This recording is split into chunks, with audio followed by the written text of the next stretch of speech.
প্রথমে কড়াইটা আমি গরম হতে দিয়ে এখানে পেঁয়াজ রসুন আদা আমি ভালো করে চপ করে নিব। ও শিট, এটা আমার দ্বারা কি হয়ে গেল! যখনই কিছু করতে যাই কিছু না কিছু এরকম হয়েই যায়। যাই হোক, এখন কড়াই প্রয়োজন মতো তেল দিয়ে তার মধ্যে আগে থেকে চপ করে রাখা পেঁয়াজ রসুন আদা আর মরিচ এগুলো দিয়ে দিব। যাই হোক, এটা করতে করতে আমার হাতটা পুড়ে গেল খামোখা। এখন এটা ভালো করে নাড়তে হবে, যতক্ষণ না ব্রাউন কালার হয়ে যায় ততক্ষণ পর্যন্ত এটা নাড়তে হবে।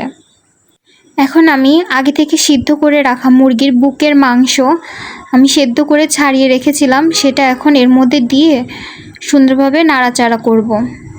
আর অবশ্যই অবশ্যই মনে রাখতে হবে যে মুরগিটা আমি যে পানিতে সেদ্ধ করব সেই পানিটা আমি ফেলে দেব না, ওটা আমি আলাদাভাবে রেখে দিব। এখন আমি আন্দাজ মতো মরিচ হলুদ আর ধনিয়া গুঁড়া দিয়ে দিলাম, আর ফ্লেভারের জন্য অল্প সামান্য জিরা দিয়ে দিব, আর সেই সাথে দিয়ে দেবো 1 চা চামচ লবণ। আপনার আন্দাজ মতো আপনি যতটুকু লবণ খাবেন সেই অনুযায়ী দিয়ে দিবেন। আগে থেকেই সিদ্ধ করে রাখা চিকেনের যে পানিটুকু আমি তুলে আলাদা করে রেখেছিলাম এখন সেটা আমি এর মধ্যে দিয়ে দিব। সেই সাথে এর মধ্যে দিয়ে দিব কিছুটা ময়দা, বা আপনারা চাইলে কর্নফ্লাওয়ার দিতে পারেন। আমার কাছে ছিল না, এই জন্য আমি এখানে ময়দা দিয়ে দিলাম। আর ময়দা দেওয়ার পর অনবরত এটা নাড়তে হবে যাতে কোনো লাম্পস বেঁধে না যায়, দলা পেকে না যায়। এখন আমি এর মধ্যে 2 চা চামচ টমেটো কেচাপ দিয়ে দিব। এটা আমার ঘরে তৈরি করা, আমার নিজের বানানো।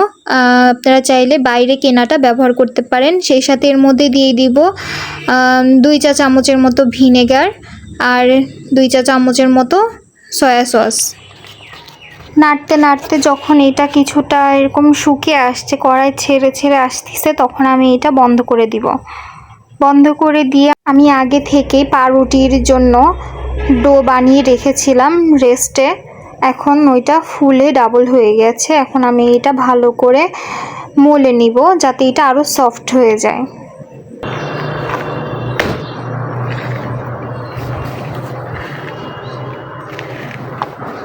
এই আটাটা সময় নিয়ে ধৈর্য ধরে এরকম করে মলে নিতে হবে, আটা দিয়ে দিয়ে, যাতে হাতে লেগে না যায়।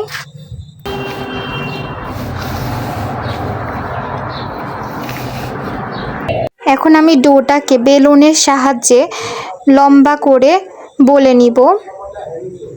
তারপর আগে থেকে তৈরি করে রাখা আমার চিকেনের যে পুরটা ছিল সেটা এখন এর মাঝ বরাবর আমি লম্বালম্বিভাবে দিয়ে দিব।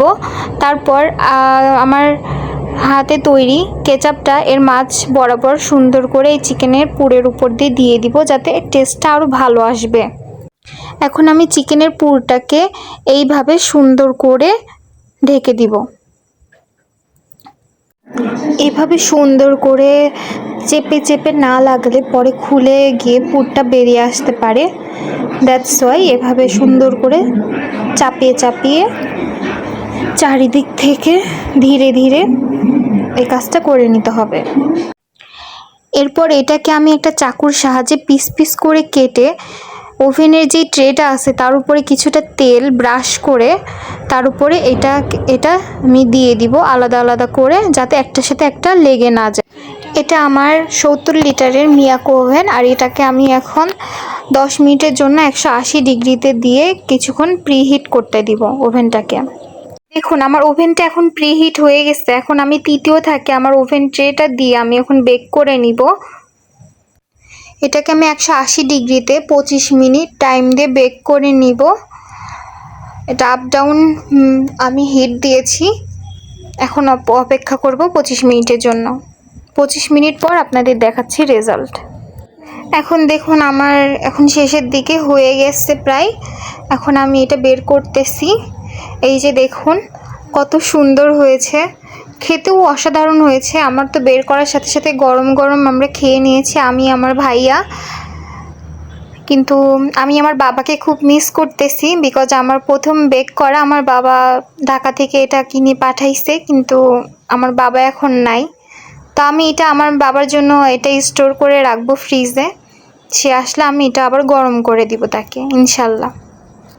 সবাই আমার জন্য দোয়া করবেন আর আমার পাশে থাকবেন। আমি শুরু করলাম, দেখা যাবে ইনশাল্লাহ কি হয়। আল্লাহ হাফেজ।